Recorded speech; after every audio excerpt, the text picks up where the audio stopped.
Good evening and welcome back to 13 Horror Nights. It's episode 10 and tonight's movie is The Autopsy of Jane Doe. This movie was made by Norwegian film director André Øvredal, who I already knew long before this as the director of Troll Hunter, but nowadays I think most people know as the director of Scary Stories to Tell in the Dark. But in between this relatively lesser-known found footage movie and this big, giant, high-profile movie, we have this one, The Autopsy of Jane Doe. I have to say, right off the bat, this movie, just in premise, is very unique, because the idea is that there are these two coroners, I believe father and son from the trailer. They are doing a job on this one dead body of a woman, and they don't know her name, that's why they call her Jane Doe. And they're trying to figure out how she died, normal coroner stuff, but then weird supernatural things start to happen, and I don't know what happened to her. Like, the entire point is trying to figure out what happened to this woman, and certainly it's very interesting. I think that this movie is going to be good. I don't know if it's going to be great. Then again, it could surprise me and be terrible. I've been surprised in the past, but from what it is, it looks very interesting just from the trailer. What's funny is that Troll Hunter was definitely like this, and Scary Stories to Tell in the Dark was originally from, like, a children's book. There was sort of, like, a fun playfulness to Troll Hunter, and I've never seen Scary Stories to Tell in the Dark, so I don't know, but there doesn't seem to be even a trace of it in this movie. This seems very serious and very adult. Also, when I was trying to find the trailer for this movie, I saw a couple of videos. There was, like, the ending to Autopsy of Jane Doe explained, which I don't know is a good sign. Like, when I hear that, I just think about the Descent ending and the way that I both was confused by it and hated it, so I'm a little apprehensive about that aspect of it, but hey, I've liked the guy's work, the one movie he's made that I've seen in the past, and this movie got nominated for Best Horror Movie at the Saturn Awards in 2016, so who knows? The only way to find out is to watch, so I'll do just that and talk to you guys when I'm done. Everybody, I am happy to report that I like this movie a lot. I'm giving this a 9 out of 10. It is the second best movie I've watched this month after Hereditary. I was not expecting this movie to be this good. I've learned that I really, really appreciate horror movies that also just take the time to have good characters and good, story arcs within the characters outside of the horror and stuff like that. That's why I love The Conjuring 2 so much. That's part of the reason why I really like Hereditary.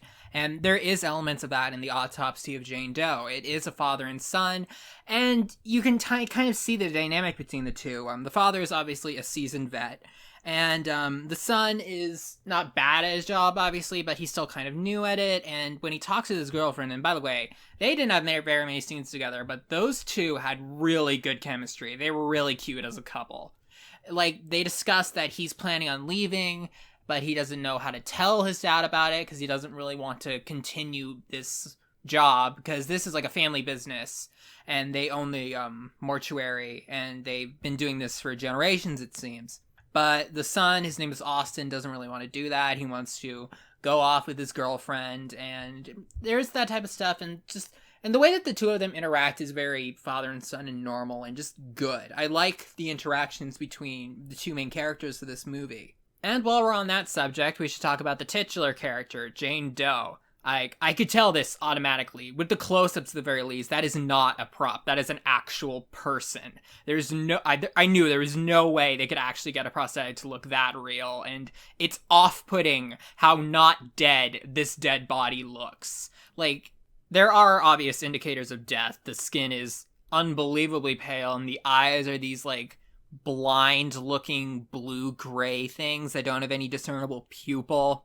But just the way that the body looks, it's very creepy just to look at, because it does not really look like a dead body, but it sure as hell doesn't look like a person either. The director has said that the actress who plays Jane Doe, Olwen Kelly, had the most difficult role in the film, and yeah, I buy that. I did not see her breathe, I did not see her move. She was able to hold and continuously replicate this same facial expression for what had to be hours at a time. Give this woman an award, she earned it. This movie does very well as a horror film. There are some very good scares in it. The best one is one that they show off a lot in the trailer. Apparently, it used to be a thing. I knew that they did this with graves back in the day, but apparently with, dead bodies at, like hundreds and hundreds of years ago, they would attach bells to the ankles of the corpses so that just to make sure if that person isn't a corpse, they don't, I don't know, burn it or cut into it while they're still alive. And of course, once things start going down, they hear the jingling of the bell. There are a couple jump scares in the movie, but jump scares aren't inherently a bad thing if they're used sparingly. And I think that they are used sparingly. A lot of the scares in this movie are very quiet. A lot of it is like you think you see something, but then like you look again and it's not there. Like they showed this in the trailer. They have this mirror up in the corner of the room. I'm pretty sure it's like for security because it like gives you like this much bigger view of the room because it's curved. And there was a point where Austin sees someone standing in the hallway around the corner through the mirror, but then when he looks, it's not there. But just as good, and honestly for this type of movie, just as important as the horror is the mystery of it. And the mystery of this autopsy is fascinating. Like I was really paying attention and investing because I wanted to know what happened to this woman. There are so many weird, confusing, impossible seeming things about her corpse. It's very interesting also in a morbid way. It teaches you a lot about how coroners do their job. I just looked it up and I don't think that coroner is the perfect word for it, but it seems close enough considering that they do investigate dead bodies for the government. Anyway, by the way, this movie is rather gory. I am not good with gore. I am absolutely not. I am pretty squeamish, but they do mercifully not get that far into the nitty-gritty of it all because this story has the potential to be one of the most disgusting movies ever made. Basically, if the movie feels like it's necessary that the audience sees something, they will show them it, but if it's not, they're just not going to show you gore for the sake of showing you gore. I really don't want to go that much into the plot because I really feel like the less spoilers you know going into watching this movie, the better. And this is absolutely a movie I would recommend to watch. It is a little gory, a little gross, but if you know that going in, you can have a lot of fun watching The Autopsy of Jane Doe. Like, 2 thumbs up, this director did a very good job. And considering that I liked both of his movies that I've seen so far, I might have to check out Scary Stories to Tell in the Dark one of these days. Anyway, on to the spoilers. Things keep getting worse and worse, and eventually both men agree that they need to leave, but, and this seems like kind of a weird flaw in the design, there are only 2 exits. The elevator and the storm doors, like the ones that you see in like basements and like farms and stuff like that. And a tree falls blocking the storm door, and the power goes out, so the elevator doesn't work, so they're stuck down there. Weird, aggressive stuff keeps happening to both of them, the father especially. And it eventually gets to the point where it seems that whatever's happening wants them to suffer, and they conclude that it's this body because all this stuff started happening when she was rolled into the building. So they try to set her on fire, but that doesn't work. The fire like instantly spreads across the entire room. And it's not just her corpse. Her actually throughout this entire movie, you don't actually see this corpse walk around or like talk or really move except for the very last part of the movie. You do see the other dead bodies in this morgue go. There was this woman who had like her eyes and mouth stitched shut, and there was a guy who had his face caved in or like messed up completely by a gunshot.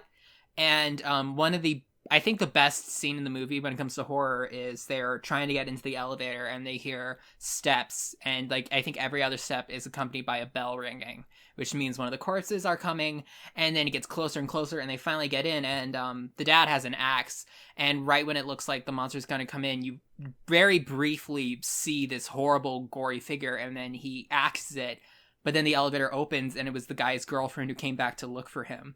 And that's when this movie kind of made me think of Oculus, because it's, like, causing them to hallucinate, and, like, it's not in the Oculus level of you can't trust anything that you're seeing, but, like, there's moment after moment where they see something that isn't there, or they do stuff that they ultimately didn't want to do. And obviously, both of them are just shattered by it, the son especially, obviously, and the dad is just, like, grief-stricken by it. And eventually, I guess they conclude that the only thing they can do is finish the autopsy. And there is one scene that I don't really like in the context of just, like, you know, good writing. And the fact that, like, I think we've seen this in a lot of horror movies where one person just, like, sits down and speculates a very long, detailed story about what happened. That was, like, the last scene in Psycho. I talked about how bad that was in Psycho. But in this one, it was just kind of the idea that there are a lot of indications that she's from, like, New England, and they conclude that she was one of the people killed in the Salem witch trials. And because of all the pain her body went through, and because they had slain the innocent, there is, like, a curse put upon this body to cause suffering to all around her. And it ends, their story ends with the dad saying, take whatever you want from me as long as my son doesn't get hurt and can walk out here safely. And his body just gets mangled, blinded, the ankles are broken just like the body's ankles are broken, and he dies.